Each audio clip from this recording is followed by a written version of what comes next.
These are the pits for the Demolition Derby. This is not the front line at your friendly neighborhood used car dealer, and these are not cream puffs. These are Demolition Derby cars, and by sunset tonight, they will be destroyed, because that's the whole idea of the Demolition Derby. You get out on that track, and you just keep running into each other, trying to knock cars out of the race. You go for the vital spots. You try to break a radiator. You try to hit a car so it snaps an axle. As a matter of fact, if you're not doing that, if you're not running into other cars, the officials are going to black flag you and take you out of the race. The survivor is the winner. The car that can drive across the finish line is going to be the winner in this Demolition Derby, as he is in every Demolition Derby. So why don't we do this? Why don't we watch the Demolition Derby? Right, Lee, here it is, the last frontier of enthusiastic, unbridled, pure mayhem. Everywhere else in the sports world, the action is carefully encapsulated in a set of rules. But it would appear in this 14th annual World Championship Demolition Derby that the only rule is no rules.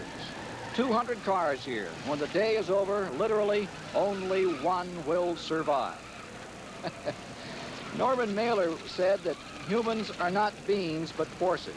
And we're seeing some of them at their most forceful right now.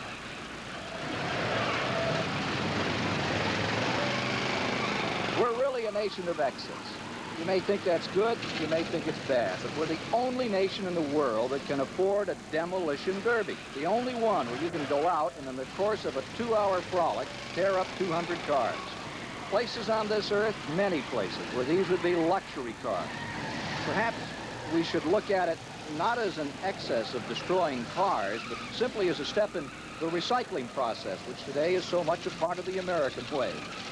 For all of this seeming no-holds-barred, unbounded enthusiasm, there are some very serious rules here. Rule 1, as we look at the rule book, states, no playing possum. As if any self-respecting possum would have any part in this.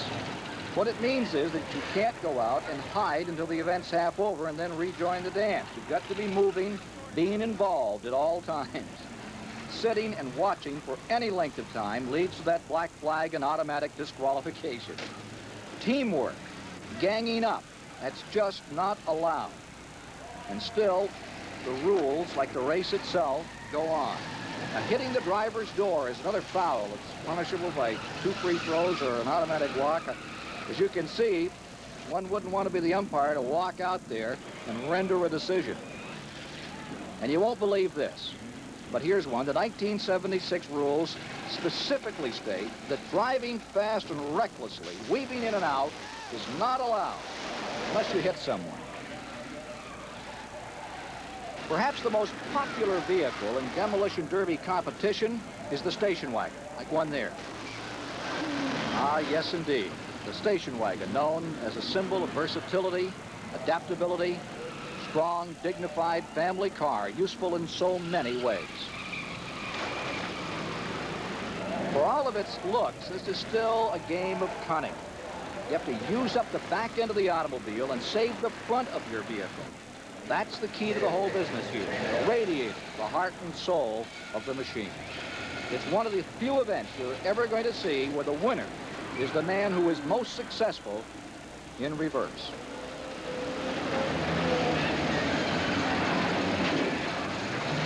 As we watch this qualifying heat leading to the $1,500 World Championship, what kind of an athlete does this? Well, let me read to you from one of the driver application forms, and I quote, "At the age of 8, he writes, I started my demolition derby career while in an auto repair shop. I drove an electric golf cart through the parts counter at full speed.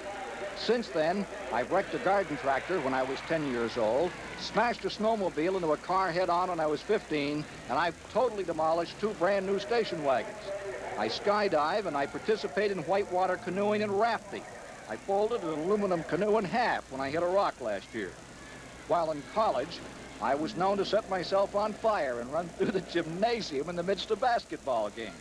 I also attempted to break the world's record for eating jelly sandwiches, and I almost made it. The record's 49 sandwiches in 39 minutes, and I could only force down 47 in the allotted time. I hope to enter the showroom stock class of racing in conjunction with the SCCA." Unquote. We point that out for SCCA officials who might want to take a very careful scrutineering of this particular application. Here is the same young man whose application we were just giving you. This is John Beamer, age 22. The fact that he's 22 years old is somewhat of a miracle. Putting his car, started to put it in reverse, brings it forward. Looks like he's won this one. There's no competition to come after him. And the announcement's made that Beamer has won a qualifying round. Wants to get in one more good stiff punch. More of a jab.